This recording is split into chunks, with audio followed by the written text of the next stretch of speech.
বৈষম্য বিরোধী ছাত্র আন্দোলনের নেতা পরিচয়ে প্রথমে চাঁদা দাবি করেন। দাবি করা চাঁদা না পেলে দলবল নিয়ে টার্গেট ব্যক্তির বিরুদ্ধে সৃষ্টি করেন মব। তারপর ফ্যাসিবাদের দোষর আখ্যা দিয়ে পুলিশের কাছে ধরিয়ে দেন। চট্টগ্রাম সহ দেশের বিভিন্ন স্থানে এমন অভিযোগ বৈষম্য বিরোধী আন্দোলনের নেতাদের বেশ কয়েকজনের বিরুদ্ধে।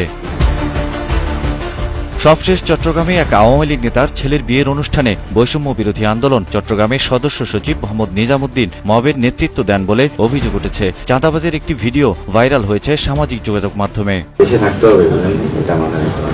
খোদ বৈষম্য বিরোধী আন্দোলনের আরেকটি পক্ষ অভিযোগ করেছে, কোটি টাকা চাঁদা না পেয়েই অভিযানের নামে বিয়েবাড়িতে মব সৃষ্টি করার অপচেষ্টা হয়। শুক্রবার চট্টগ্রাম ক্লাবের সামনে রাত 11টায় শুরু হওয়া বিক্ষোভ চলতে থাকে রাত 1টা পর্যন্ত।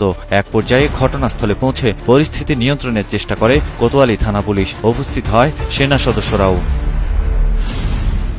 এসব নিয়ে সামাজিক যোগাযোগ মাধ্যমে পোস্ট দেন বৈষম্য বিরোধী ছাত্র আন্দোলনের নেতা এইচ.এম. ওবায়দুর রহমান। পরে অবশ্য তিনি পোস্টটি মুছে ফেলেন। পোস্টে তিনি লেখেন, সারাদিন চাঁদা নিয়ে বার্গেনিং চলছিল, সন্ধ্যার মধ্যেই সব টাকা পে করার কথা ছিল, কিন্তু রাত 9টা পর্যন্ত পর্যাপ্ত টাকা পে না করায় বিষয়টি ফাঁস করে দেয়া হয়। দাবিকৃত টাকার পরিমাণ ছিল 1 কোটি টাকা।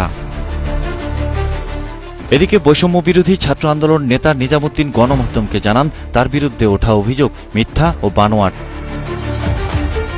এদিকে ঘটনার পর বৈষম্য বিরোধী ছাত্র আন্দোলনের চট্টগ্রাম নগর শাখার সদস্য সচিব নিজামুদ্দিনের পদ সাময়িকভাবে স্থগিত করেছে কেন্দ্রীয় কমিটি। স্থায়ীভাবে কেন বহিষ্কার করা হবে না এর ব্যাখ্যা দিতে 3 দিন সময় দেওয়া হয়েছে তাকে।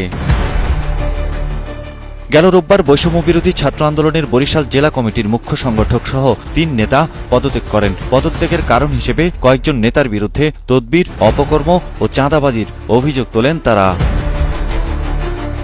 Desk report, Kaler Kantho.